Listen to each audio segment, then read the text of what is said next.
scurry a little bit to get enough chairs. Everyone here has a seat, right? Good. I'm Pam, for anyone who doesn't know me, and I coordinate the Social Sunday. The Social Sunday is the second Sunday of each month.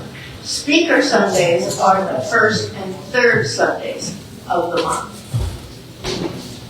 Just could you?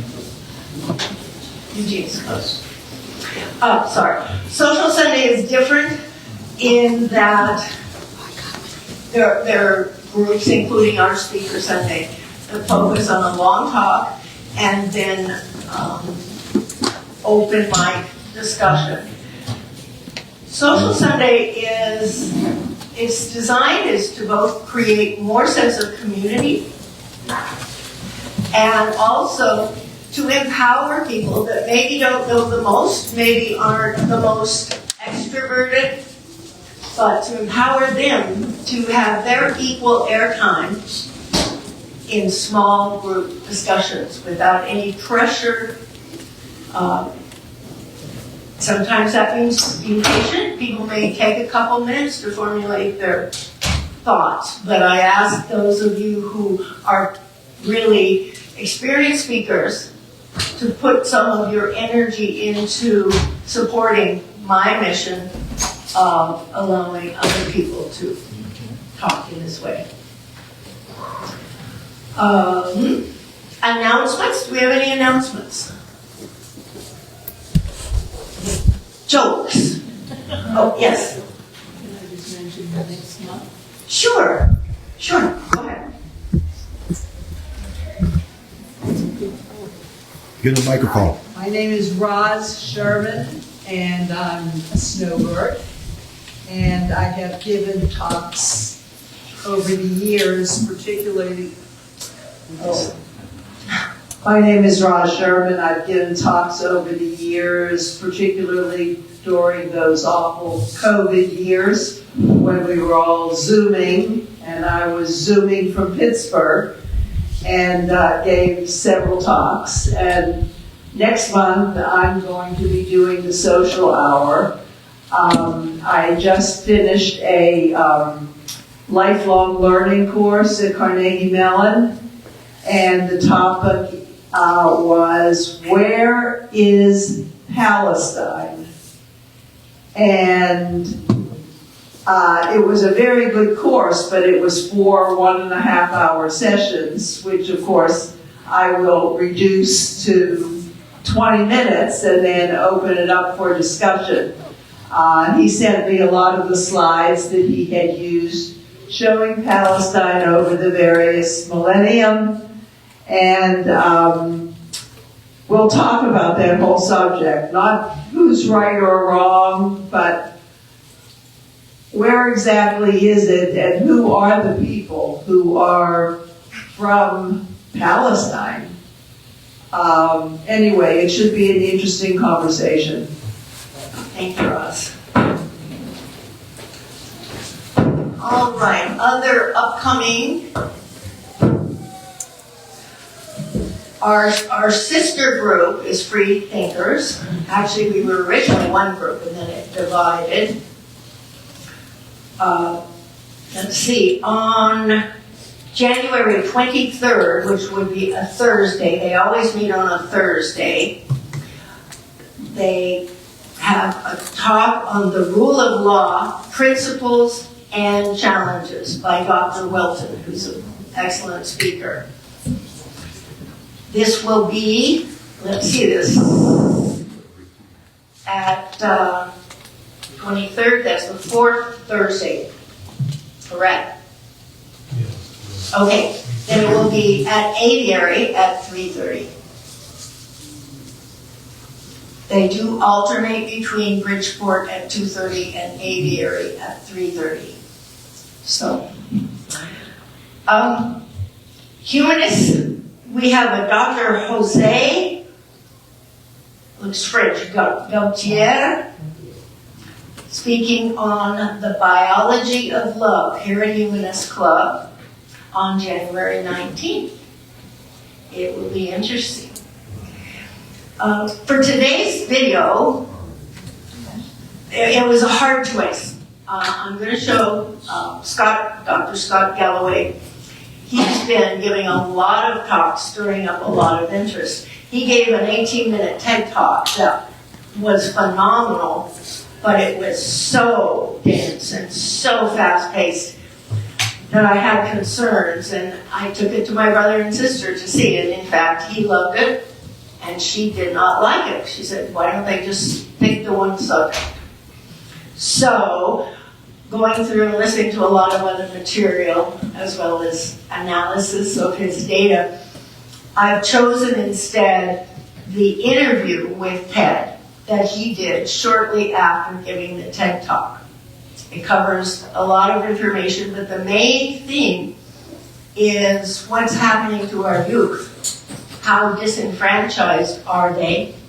And maybe they're not just lazy, spoiled, but maybe their depression comes from a good reason in terms of the opportunities that they don't have because we have them. Scott, an amazing talk, honestly. I want to ask you a bit about almost just your style of speaking, because I think it's remarkable. But I'm going to start here. Just this thing's been seen by 5+ million people around the world already and growing. It's the biggest single hit coming out of the last TED. I'm curious what feedback you've had from it. I mean, you laid out some pretty savage criticisms of a lot of people there. Have some of them come back hard at you? Have you mainly been amplified and cheered on in it? Give us a sense of the feedback on this. First off, thanks for having me, Chris, and thanks for creating such a powerful platform to let people like me have this type of opportunity. 98+% has been exceptionally positive. Not yesterday, but the day before yesterday, I was on a Zoom call where I spoke after Speaker Pelosi and before Senators Blumenthal and Blackburn, and talking specifically about my recommendations around big tech. I don't know if I'll be invited back because I did not hold back. But it's been, let me talk about it. It's been overwhelmingly positive. It's been everything from billionaires reaching out and saying, I have a philanthropy and I'd like your help allocating some of our resources, to someone sent me a screenshot of an account with $10 million in it and said, it's yours if you run for president in 2028. To which I responded, I have no interest in that, but I'd really enjoy spending the weekend in Vegas with you. It's been really positive. So the points of pushback that I think are interesting, and I want to be clear, I get it wrong all the time. I'd like to think that some or even most of this is directionally correct, but what I know for certain is some of it is wrong. I got pushback around Social Security from representatives, from seniors, that this is the most successful social program in the world, and that I shouldn't be demonizing old people for taking out something they've already contributed to. I've got pushback for fat shaming.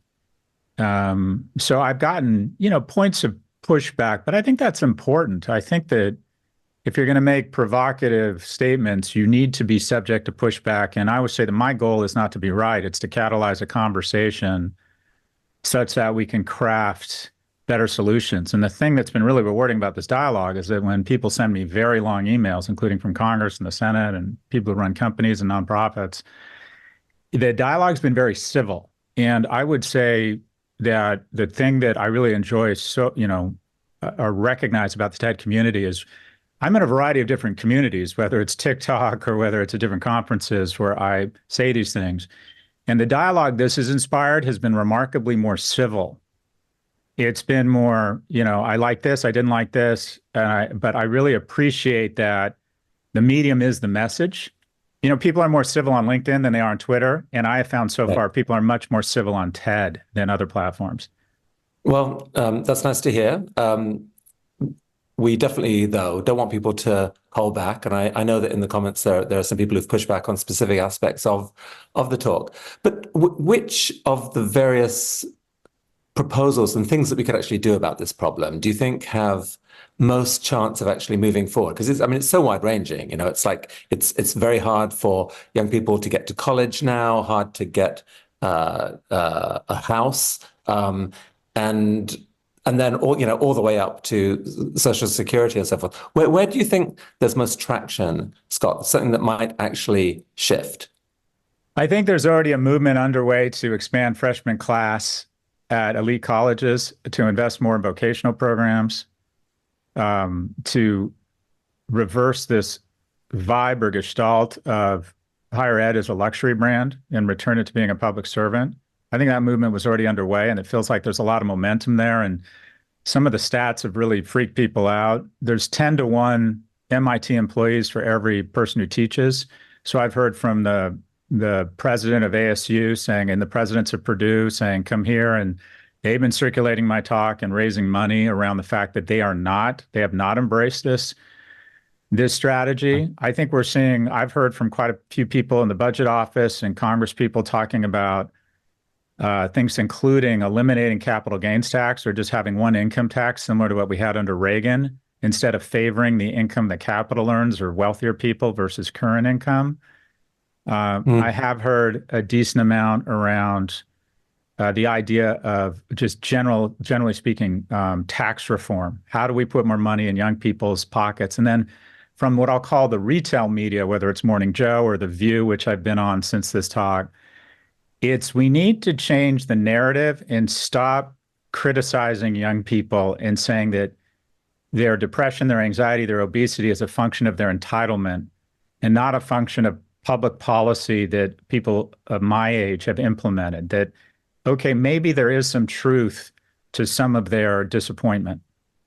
So before we go into the other details on it, let me pick up that specific point, because I'm sure that some people watching this, probably older people, would say, are you sure it's really this intentional thing as opposed to a consequence of just cultural cycles? So there's this quote that you all know by Michael Knopf, that, hard times create strong men create good times create weak men create hard times.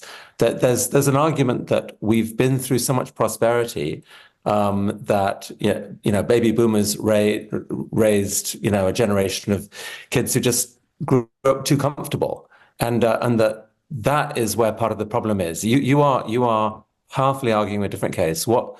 Is there any truth to that argument?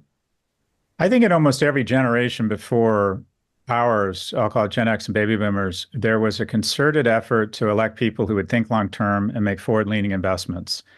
If you think about Apple, Google, NVIDIA, all of these companies, Moderna, that have added trillions of dollars in market cap, it's really they build a thick layer of innovation on top of investments that have been made by the most successful venture capitalists in history, and that's the U.S. government with its limited partners, its investors, the middle class.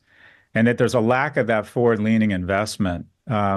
Basically, the only thing that passes for bipartisan cooperation now is reckless spending. Republicans want more military spending and lower taxes. Democrats want more social spending and higher taxes, and they agree on lower taxes and more spending. So it does feel like we are being irresponsible, even reckless. The way I loosely describe it is $7 trillion in government spending, which juices the economy, $5 trillion in receipts.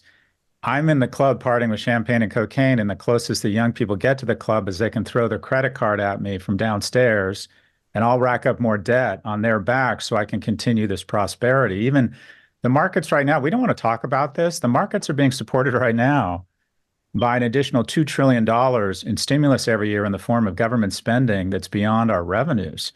In past generations, unless it was wartime, never would have engaged or supported that type of government spending.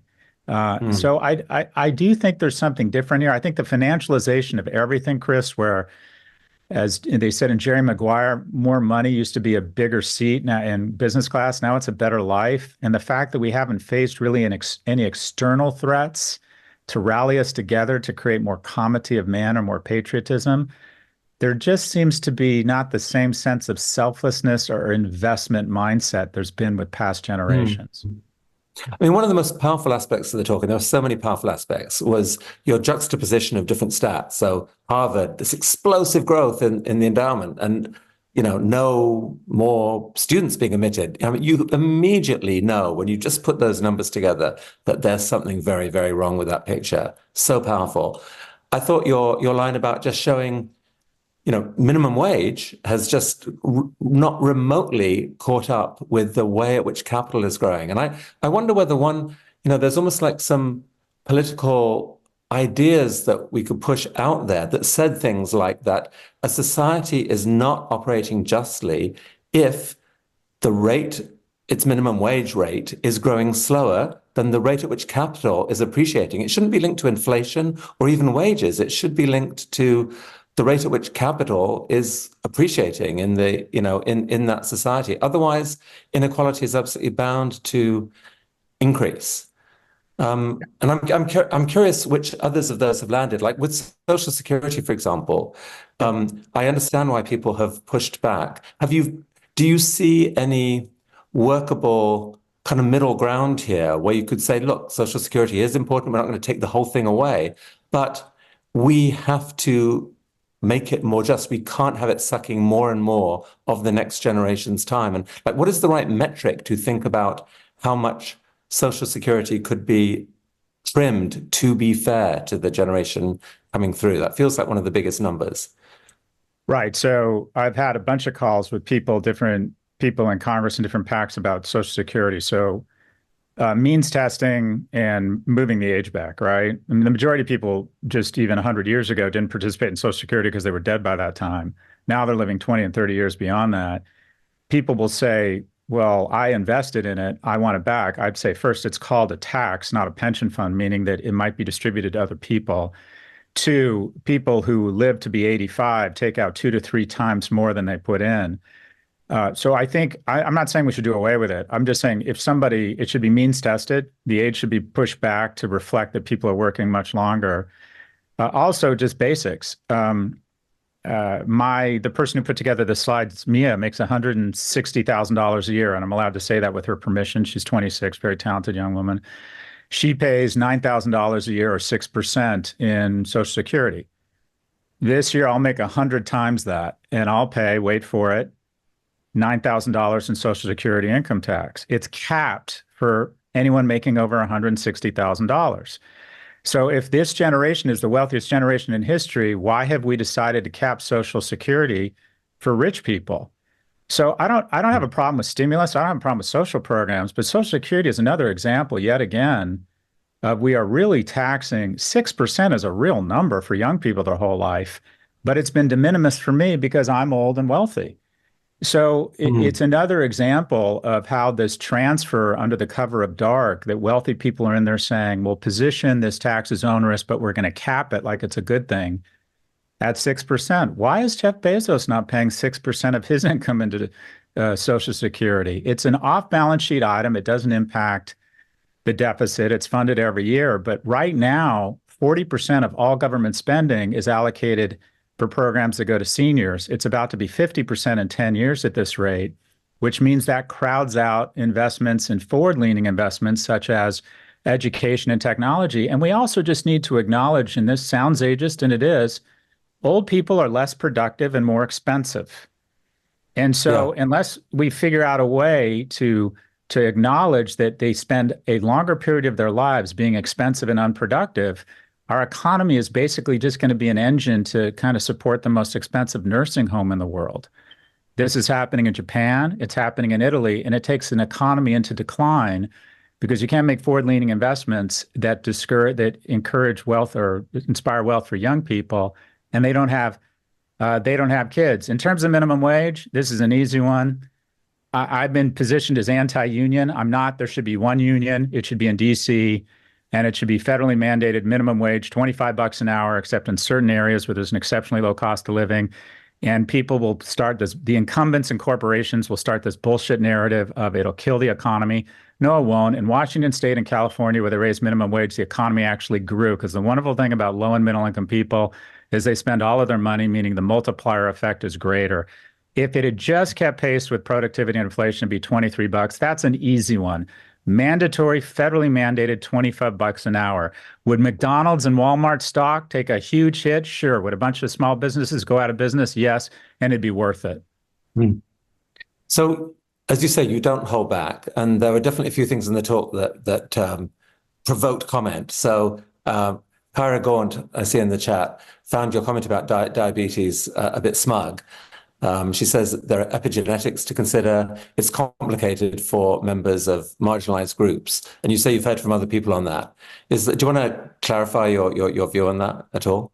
It's a fair feedback as someone who was born to parents who are both tall and thin. So easy for you to say, Scott.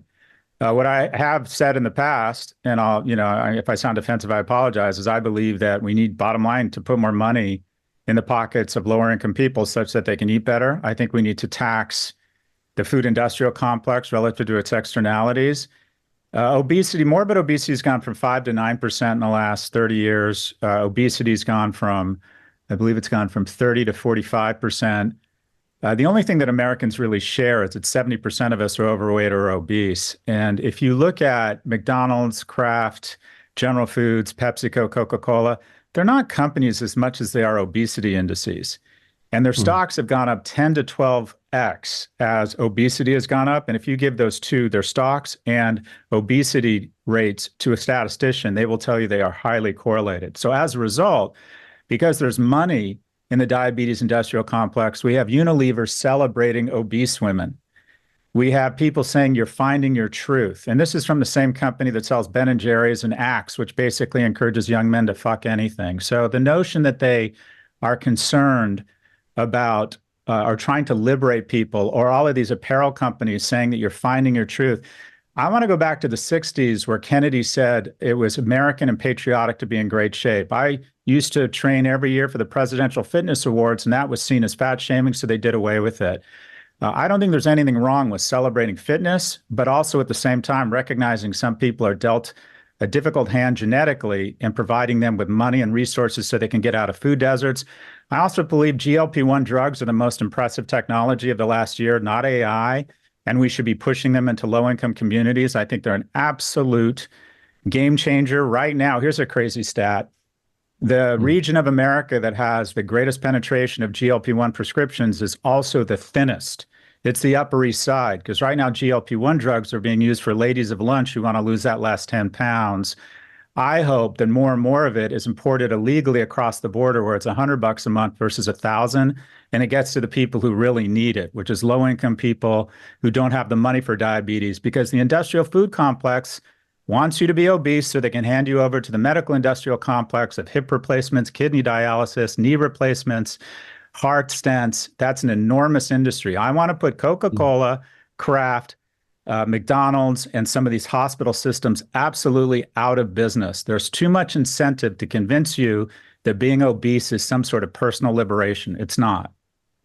So this is so interesting. Like somehow, and I feel this for Ted as well, we have to figure out how to have conversations about difficult topics that are respectful of people and everyone's, as you say, has been dealt a different hand, but that don't ignore the basic facts of health or of science. And that is what is so hard to do in the current environment right now. We've all got frightened, I think, of saying the kind of thing that you just said. And there probably are still, I don't know, Kara, how you felt about what he replied there, but I feel like we need to do both. We need to be provocative and also respectful. And I heard that in you, so I think that's cool.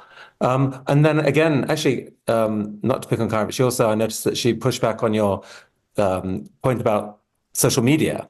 That one of the fixes is to get our younger kids off social media. Points out, and I've felt this reading John Haidt's work myself, that those communities that people connect with on social media sometimes are incredibly beneficial. So you think of the kid who's queer or is struggling with something and doesn't find anyone in their community who they can connect with, finds a community online. I mean, there's presumably some benefit in that. Is there any way of making recommendations where there aren't swings and roundabouts? There aren't, sort of downsides to what we recommend? Look, 1 in 5 LGBTQ high schoolers is going to try and kill themselves. So I'm involved with the JED Foundation that works with high schools to try and identify or distinguish between kind of what is normal, abnormal teen behavior and suicidal ideation. And because we do have an epidemic of self-harm at a teen level, and there's just no getting around it. Some trans and gay kids and other kids from special interest groups find other people like them on social media. I guess the question would be if banning social media under the age of 16 or age gating it on the whole were demonstrated to be an absolute huge net positive, because I think a lot of those communities are actually the subjects of incredible bullying and shaming online and are more prone to go down a rabbit hole of depression and end up in self-harm. Are there other programs that could replace that incredible community some of them have found?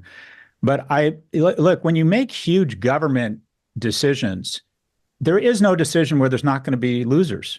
I mean, the special interest group kid who finds people online at 14 when social media is age gated, yeah, that person suffers. I guess the argument I would make is that if you were to look at any study about the general impact it's having on people under the age of 16, the benefits dramatically outweigh the soft tissue here. So the question is, could we do it, but at the same time recognize we still have an enormous self-harm problem among kids, especially in the LGBTQ community, and move in with other programs or other analog means of helping them find other people. But I want to acknowledge there's just nothing I recommend that doesn't have a downside. So some people are asking about practical things we can do. So Adrian Neubauer said, as an elementary school teacher, what's your advice for helping Gen Alpha students? I don't want my students to grow up having such apathy towards learning and being successful. I definitely don't want my students' highest aspirations to be TikTok influencers. How do I help? How do I help them? Well, the first thing is, I think this is an easy one. I don't think there's any reason for anyone under the age of 16 to be on social media. I think we need a massive investment. I think we need to tax every person in a private school and use that capital to invest in after-school programs and third places. I went to public schools all the way through graduate school. I went back to my high school, University High School, and 93% are kids of color. It's got the unfortunate designation of having the greatest proportion of kids who are classified as homeless in LAUSD. And they just cut their drill team. They just cut their band, their drum line, because they don't have money. I just think so much of this, Chris, unfortunately, it's like households with a lot of anxiety. It sounds very crass, but I think a lot of problems are solved with money. Show me divorce, and I'm usually going to show you some sort of economic stress or poor alignment around economics. And when you can add $250 billion in 5 minutes post the earning call of NVIDIA, and at the same time, you see corporations are paying their lowest taxes since 1939, and the top 25 wealthiest Americans are paying a tax rate of 6%. And 5 companies have added the value of the entire global auto industry in the last 6 weeks. We have the resources. So I think a lot of this comes down to funding, giving kids more third places such that they're not staring at their phones, and also demanding that parents and demanding that entire school systems go phone free, and that there's no social media. And on a more tactical level, I absolutely think we need to ban or divest TikTok. I think it makes absolutely no sense to be raising a generation of civic, military, and nonprofit leaders who hate America, and it's all wrapped in cute dances. I just think it's insane that we would be this stupid. One of the wonderful things about America is our optimism, but one of the downsides of that is we're much easier to fool than convince we've been fooled. I think every day we're being fooled by TikTok. I think this is the most unbelievable propaganda tool in history. Unfortunately, it's not ours. You mentioned NVIDIA there, which has exploded in value in the last couple of years, last year really. Isn't that to some extent a counter argument to your earlier comment about you had this unique opportunity to buy these cheap stocks like Netflix and Amazon at low prices? I mean, there are always... Has the market so fundamentally changed that aren't that kind of opportunity for smart people to identify trends and get the same kind of wealth? Was it just a timing thing? No, what we've decided is we want capitalism on the way up. We want low taxes and the pioneer, the individual who earned the money and should pay a low tax rate because he or she is the most productive citizen.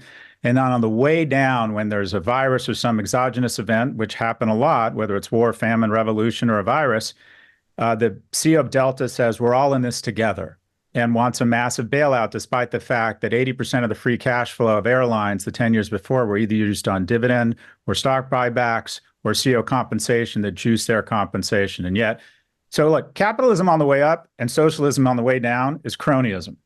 And we've gone full cronyist in the United States. And I understand the rationale for pumping the economy full of stimulus, because I said we needed to overdo it versus underdo it. But then no one suggested a special tax for the unbelievable champagne and cocaine disco party we've had in the markets. Markets are touching all-time highs right now. And the myth that my generation has fomented across the economy that young people take hook, line, and sinker is the following. There are two phases of everyone's life. There's investing, and then there's the harvesting phase. Investing is when you do your best to make more than you spend and save some money so you can deploy an army of capital that grows in your sleep such that you can have some security and some balance as you get older, and you begin harvesting. I'm entering the harvesting stage of my life where I'm no longer making as much as I spend. During the investment part of your life, when you're younger years, you want markets to crash. You want real estate that's inexpensive. You want a dollar cost average in at the low price. The reason I get to roll with you in London and I get to go to the south of France tomorrow, Chris, is because we let the markets crash in '08 and I got to buy Netflix at $12, which is at $6.50 now. What we've decided now purposefully is that we aren't going to let the markets have a natural cycle of disruption, that anytime the markets are threatened, we're going to weigh in with the credit card of our young friends, of our daughters and our sons, and we're going to artificially inflate and support the markets. That is nothing but a transfer of wealth. You need disruption. You need churn. These are purposeful decisions to protect old on the credit card of the young. I don't have a problem with stimulus, but for God's sakes, those of us who have benefited from it should pay it back. So there's a great question here from Brett McCall. So during this talk, there are an overwhelming number of points that are all delivered in an easy to understand way. That's true, by the way. It's really, I don't know of a talk where there's been such density of points, of facts that connect. Really remarkable. Anyway, he says, it leaves me charged with the desire to join, quote, the movement and make change. It's almost like a full semester worth of issues that could be movements, but there isn't an explicit community or movement to join. Scott, where would you suggest a starting place for someone who becomes inspired by your talk? It's hard to do this without being political, but try and find congresspeople or get involved in campaigns of people who are, one, talking about the deficit, talking about the war on young people, having difficult conversations. I mean, there's some very basics. And the speaker before me, Andrew Yang, Final Five and ranked choice voting. People who are going to be moderates, who are going to think long-term about society. I think we need absolutely more young people in Congress. So I would say political action, just being engaged. And then on a ground level, getting involved with local schools, getting involved in charities and efforts to help young people in special interest groups find third places, find places to find each other. I think all of this is somewhat couched in young people in an epidemic of loneliness. So anything you can do to create resources and opportunities for young people to get out of the house. I think it's up to parents to get their kids off. I mean, I think it's not what to do, it's what not to do. In terms of a political movement, I'm still waiting for a leader to come forward and say, I'm going to piss off everybody. Old people, you're going to hate me. Unions, you're going to hate me. Rich people, you're going to hate me. You know what we need? We need the biggest class traitor in history. Someone who shows up and says, are we going to decrease government spending or are we going to raise taxes? And the answer is yes. It's time to start acting like adults and paying it back to some of the incredible Americans who have made sacrifices such that we can enjoy this prosperity. I haven't seen that person yet, but politicians assume that that's an unelectable slate. And maybe they're underestimating the intelligence of their citizens. I think people are ready. Do you know what one of the top 3 issues among young people is right now? people think it's Middle East. It's not. That's like number 17 because of the zombie apocalypse of useful idiots on campuses that has been highlighted in media and in TikTok to give you the sense that every student is protesting. 2,300 arrests, 40 weren't students. I'm at NYU. 99.9% of the kids are just getting their shit done. The new president, undergraduate president of Columbia, is an Israeli girl. What we need, anyways, one of the top issues for young people, one of the top three, the deficit. So I just think we need a pragmatist who says, I am not going to ever insult anyone on the other side of the aisle personally to get on TikTok and raise money. I'm going to talk about really boring shit. Tax policy, the deficit, teen depression, obesity, and I'm going to make big sweeping changes. And guess what? All of you are going to suffer, all of you, because there's just no getting around it. We need to make a fraction of the sacrifices that a lot of Americans made 80 years ago. I don't know about you. I was very moved by the D-Day commemorations, but every generation up until this one has made real sacrifice for four generations, except this one. So we need to catch up. I think people are ready for that. Scott, you've spent a lot of time giving advice, especially for young men. Do you think that the problem has been especially bad for them for some reason, or that a disproportionate share of the solution will be found by fixing the problems that young men are facing right now?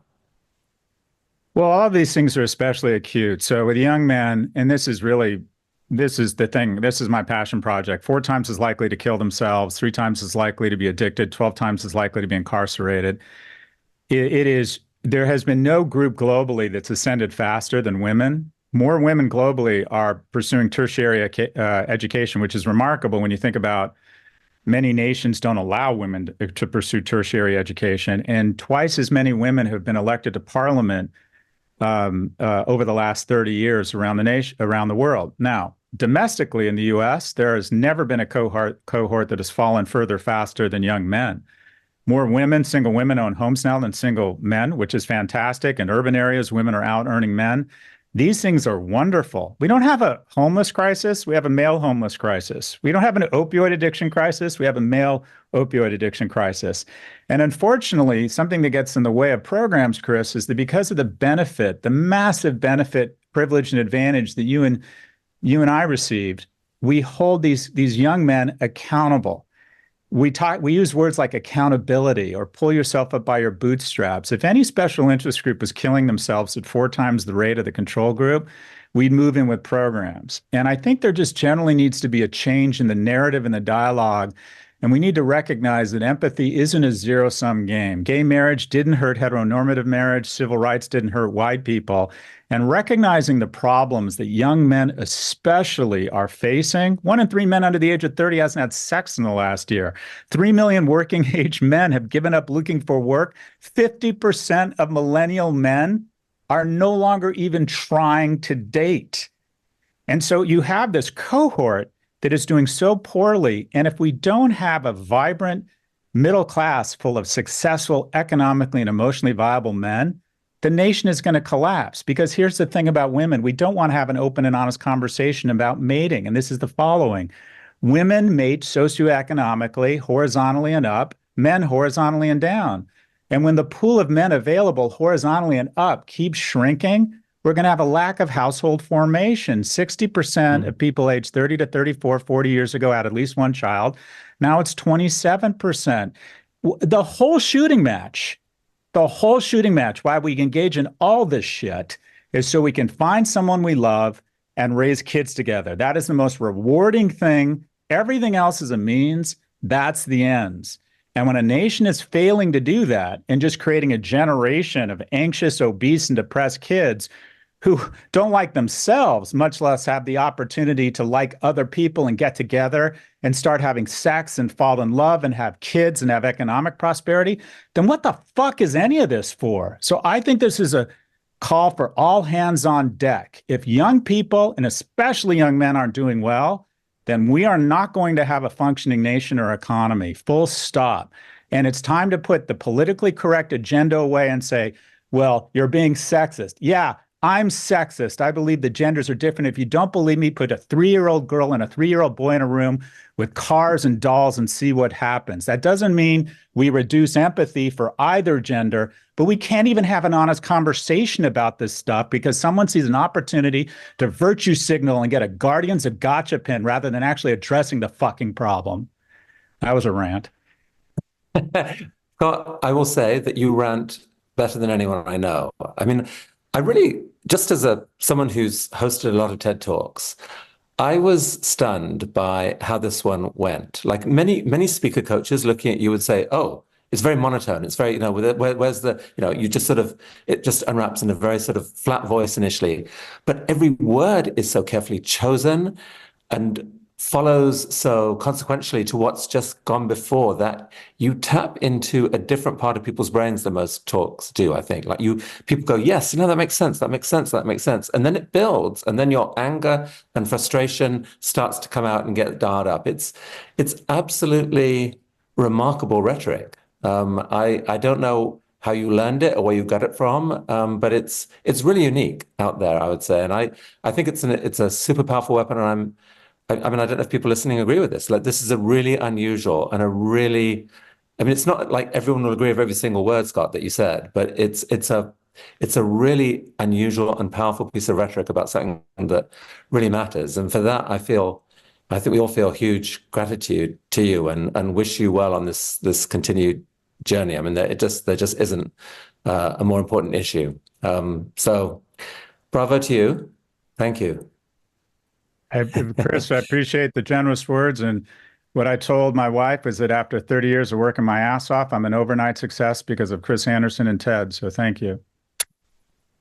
You had visibility everywhere, and you do. It's amazing how much you're out there. Your voice is out there. If people don't know it, Scott has his own. Just talk about the 2 or 3 podcasts you'd most like people to do, because I think that's the best way to get closer to you.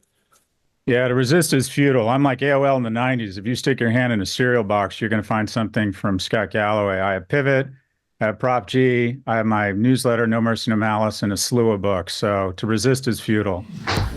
And that's the one that wasn't so dense. If you like him, I really recommend you hear his TED Talk. You can find it on YouTube, Scott Galloway TED Talk. He has lots of ideas, and his TED Talk, he sounds a little too full of himself, but as he said here, it's not about being right, it's about being a catalyst for discussion so that we can find better solutions. It's hard with all the things he mentioned to figure out what you want to think about or talk about at your table discussions. Each of you can pick your own topic. One thing I wanted to mention is social security, because we're all at that age. I don't think most people realize what the payouts of Social Security are doing to the country right now without bringing in more revenue to cover it. If you want to chat a little bit about your thoughts about Social Security, he has mentioned some things that might help. Of course, higher taxes for the rich, capping, or getting rid of the cap on Social Security. So people pay however much money they make, they still pay that percent. They don't just pay, I forget what it is, he might have mentioned it. Yeah. And then a big one that doesn't sit well with a lot of seniors, because we all thought of this as like something we paid into we're supposed to get back, but basing payments on need. We pay social, Bill Gates can collect Social Security. So those are a few topics. Another interesting one is minimum wage, social media, having no phones in schools, and no social media access for children under 16. For those that don't know, we start at the tables with going in a circle and each person having the opportunity to express themselves, whatever they're thinking about it, however they respond, for up to 2 minutes. When we're done in the circle, it's an open discussion, but the goal, again, is equal airtime. We go to lectures to hear the people that have a lot to say, but we want to encourage those who don't tend to speak up. So, and also we have a lot more people than I expected, so the problem with having more people with this layout is that the voices from the other tables make it difficult to hear yourselves. So please only speak as loud as is needed to reach people at the end of your table. Okay?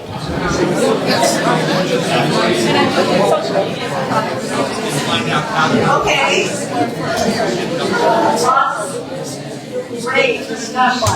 Thank you everybody for your participation. Is there anyone that would like to share one of their thoughts or questions to the whole group? We have a mic for you.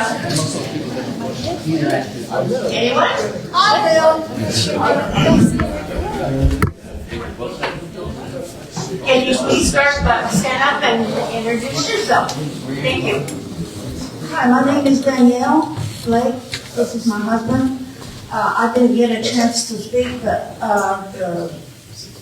what was his name? Scott Galloway. Scott Galloway seemed to dwell a lot on obesity. I believe that obesity is linked to poverty, and poverty is linked to hunger. When you think about it, a lot of poor people are obese because they have either no access to or can't afford good quality, nutritious food. And a lot of them live too far away to go and get these foods.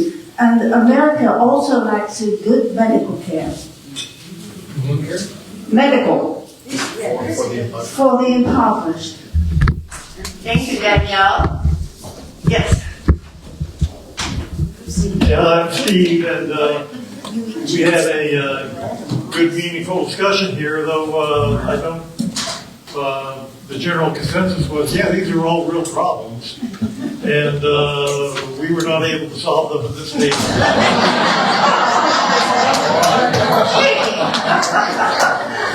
All right, Steve.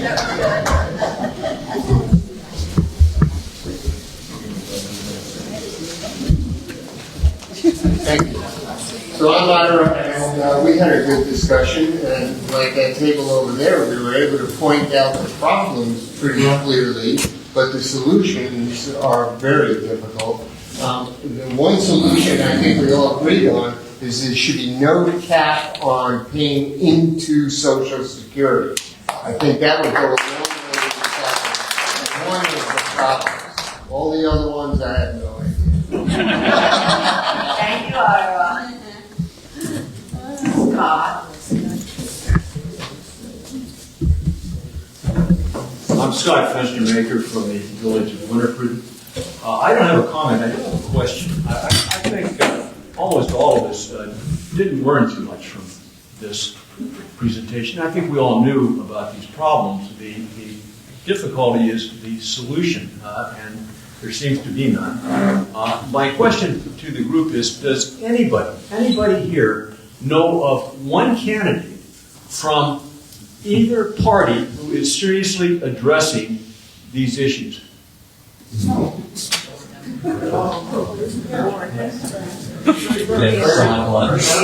anyone? Bernie. Yeah.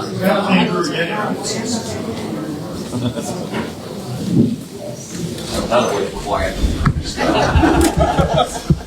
Mark. We really didn't talk about it, but I think a simple solution that I've always believed in is term limits. Our politicians at this point are professionals. And quite honestly, that's not what this government really should be. I believe in term limits. I have all my life. And I really feel that when people have a vested interest in their own pocket rather than the benefit of what's going to help the country the most, I think that's where part of the problem is. Good point, thank you. In the Supreme Court also. Anyone else? Margaret, and then we talked a little bit about we versus me, and the deterioration of the family unit and the substitution by outside organizations that we might be drawn to, and sometimes they're very polarized. So it was kind of like the separation of wealth, me versus we. Discuss that, and also the fact that we're tribal beings and the family unit, either due to distance or lack of family, has deteriorated. And so we're substituting with other organizations. thank you. Like the free thinkers.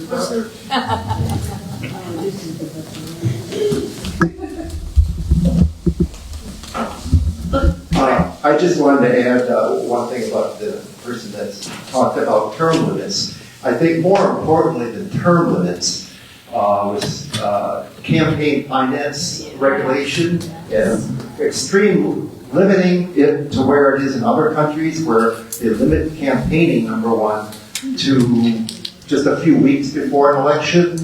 And so it's not a continuous process. And also limiting all the money that's going into it, because I think it might have been the Free Thinkers Club that somebody pointed out, I think it was a speaker, that as soon as these congressmen and senators are elected, the very next day, their primary job is to work on campaigning to raise money for their next election. And their staffers are the ones that are left to deal with their constituents. And so I think that would be the biggest thing, to get rid of all the money and the time that goes into campaigning, so they get down to the business of actually legislating. Thank you, Bob. Speaking of Bob. My name's Bob too. You know the story of the frog that's in the pot of water that's heating up very slowly and everything? Okay, well that's where we are right now, okay? They say there's a problem, okay? But we have to start thinking of it as a threat or even the enemy, because as soon as we can say that it's the enemy, then it will catalyze people to actually come up with solutions for it.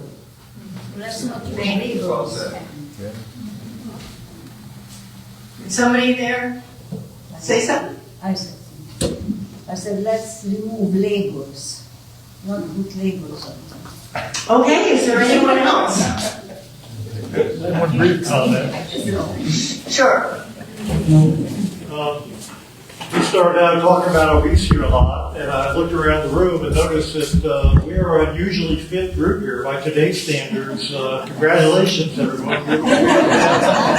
We don't have the huge obesity epidemic that you see some places, but maybe actually, now that I think of it, the people who get out and around in the villages may be doing as much as you would at a normal Walmart. Thank you. Hi, Sherry. I have a friend that always says, when you move from need to greed, there's no going back. I also had a thought that I don't know if did he address this at all. Have we ever thought about reenacting the draft?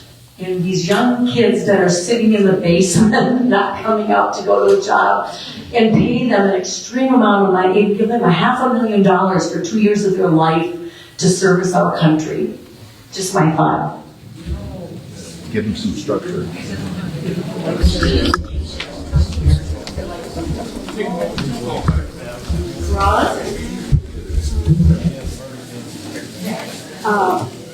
One of the problems that's been raised by some of the tables is the degradation of family life and the changes that have taken place. The family unit is no longer a real unit, and the next part of that discussion gets into, well, women left the home and went to work, and that's when things started to go to hell. And as a woman, I really worry about that connection a lot. That as soon as women left the home, things started to go downhill. Do you worry because it's bad, or do you think it's unfair? Rethink family priorities and the roles of men and women in the family. And, it can be done. And still allow women to have the same options that men do. Childcare. Thank you. I don't need a microphone, I'm very loud. Oh, that's right. No, you need a mic for the video. It's like I don't really agree with the draft, but something else. We need it for the video. Oh, I'm sorry.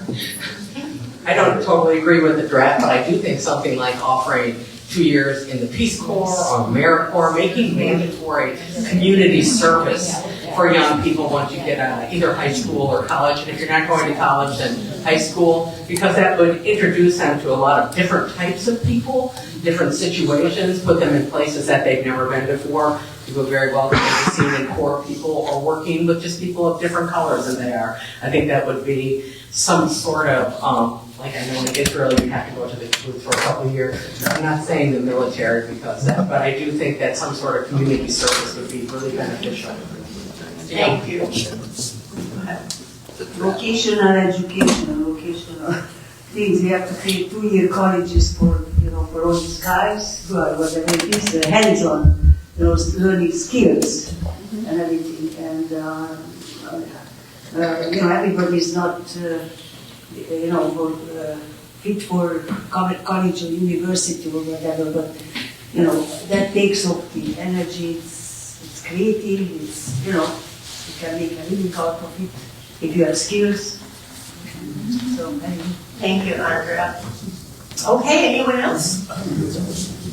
Okay, just that. Drum roll. We'll get to.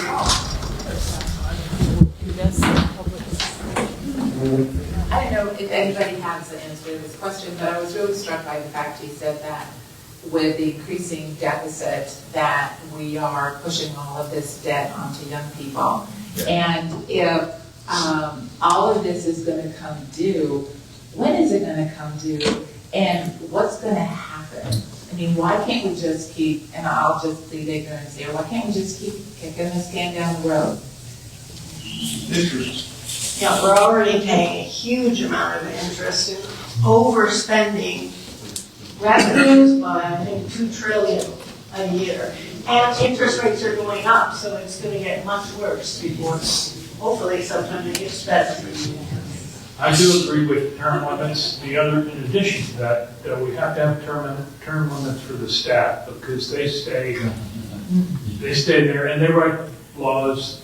Candidates can't comprehend 5,000-page drafts. So you got to get rid of the staff too. Good point. Good. Thank you.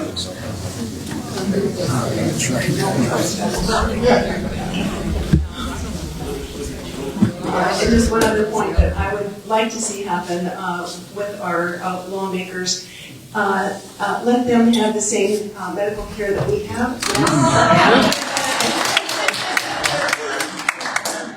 Thank you, Georgia. I'm sorry. I have. Was your sheet? I'm sorry, what? Yeah, I have a quick thing. Oh, okay, well, she hasn't Yeah, spoken. I've spoken twice. Not to sound like Elizabeth Warren, but I do think we should take money out of politics. These are supposed to be our representatives. Now it is true they have a lot of pressure to raise money. And I mean, our nickels and dimes are not going to make it for them. They need to get money from the pharmaceutical industry, which not always have a lot of interest in him. Thank you. Okay, do we have any other first timers to speak? Can you hold it? I can. Okay. I will have the solution. Go ahead. Hold on. Another question on why can't we just kick the can down the road is a very good question. It's a very complicated question. It could be a pretty interesting conversation in one of these groups. People who say we'll just tax the rich more. The total wealth of all the billionaires in the United States is $6 trillion. Our $6 trillion. If they sold that, if Jeff Bezos and his crew sold everything they had and gave all the money to the government, it would be $6 trillion. Our national debt is $36 trillion. So that's the scale of the problem. I think it would be a very good discussion for this week. Good point. And our annual budget's what, 6 to 8 trillion? So if they all gave us all their money for a year, it'd get us by for a year. A year. It just occurred to me that I don't have a solution, but I may have an excellent place to get insight that Japan is probably 10 or 20 years ahead of us on this. They have national debt like 3 times ours based on GDP.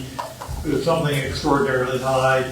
They have, the population collapse much stronger than we do. They have homelessness and all the worst symptoms of it among the young people, worse than we have. But yet, as far as, young kids undisciplined and so forth, I've never considered, Asian kids and Japanese in particular to be undisciplined or not hardworking. So there's something that they haven't solved, but yet I guess we can learn from what's going on. They're ahead of us, so they're a good data source. And it's also amazing that a very disciplined, more disciplined country than we are in a lot of ways, by their culture, I believe, is coming up total failure and they're way down the road worse than we are. Thank you. Good idea. Okay, do we have anyone else? One more comment. Okay. I have learned more from listening to you guys than our speaker. I wish you'd given us a cliff note.